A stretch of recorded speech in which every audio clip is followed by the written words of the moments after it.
Saatnya rakyat bergerak.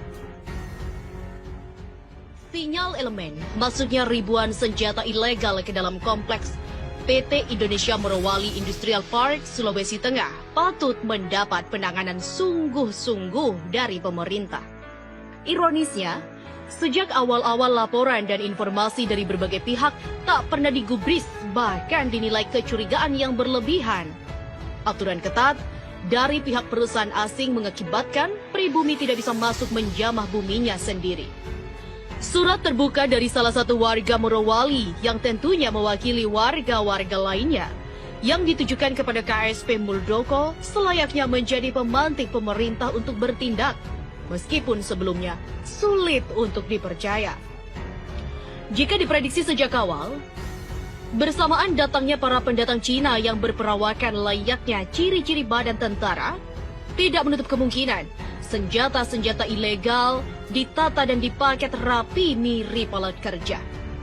Dikaitkan era sebelum gerakan G30 SPKI yang dijanjikan akan dipasok sebanyak 5.000 pucuk senjata secara gratis dari Cina, cukup membuat bulu kuduk kita berdiri tegak.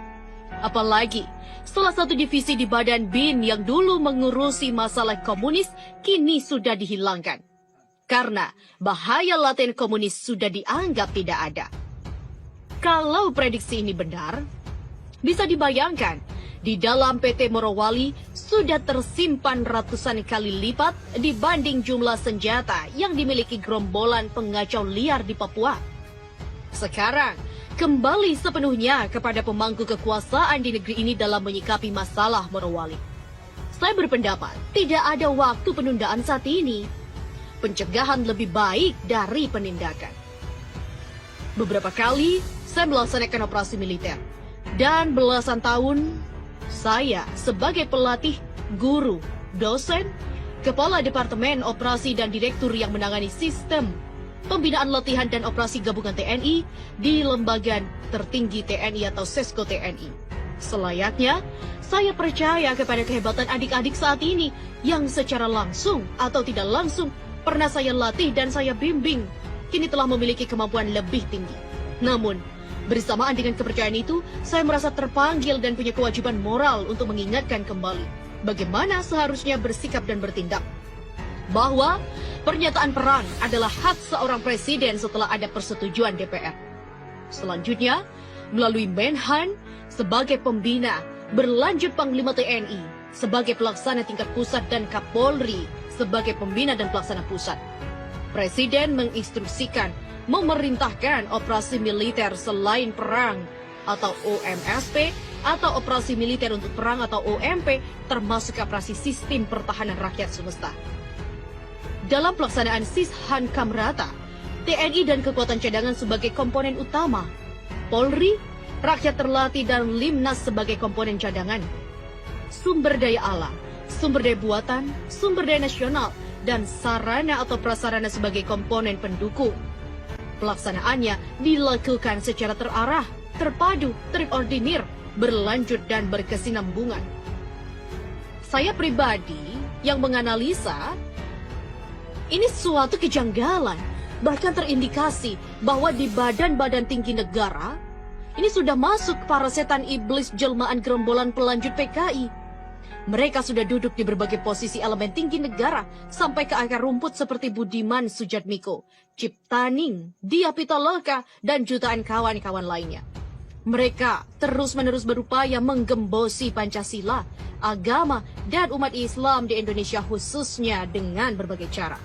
Cara-cara topeng dan benalu adalah ciri dan sifat komunis sebelum berkuasa.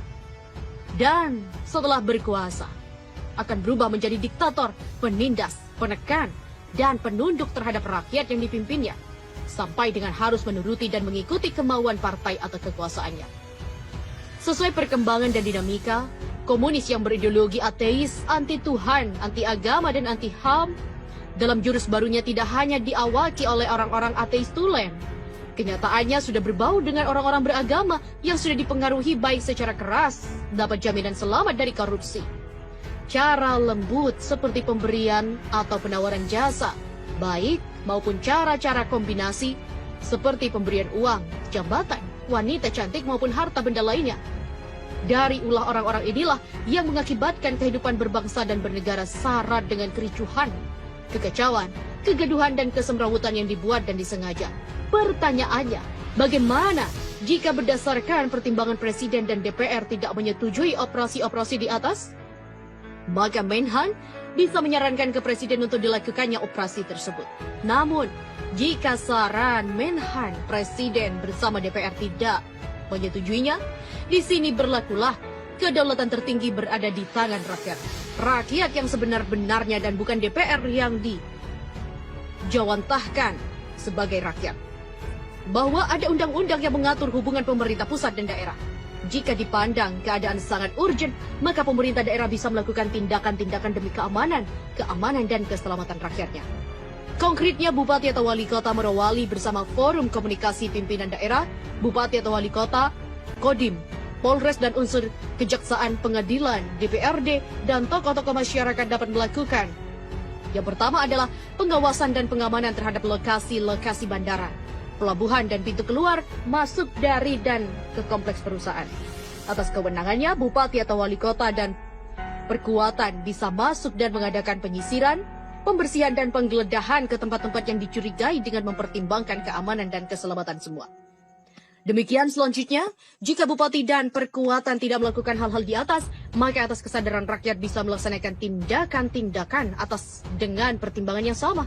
Pada dasarnya, sambil menunggu keputusan dari yang berwenang, rakyat dengan dikoordinir para tokoh masyarakat dapat langsung mengamankan, mengawasi dan melaporkan setiap perkembangan dan dinamika yang terjadi kepada yang berwenang. Ini untuk mengantisipasi tindakan-tindakan penghilangan jejak atau pemusnahan atau pengiriman kembali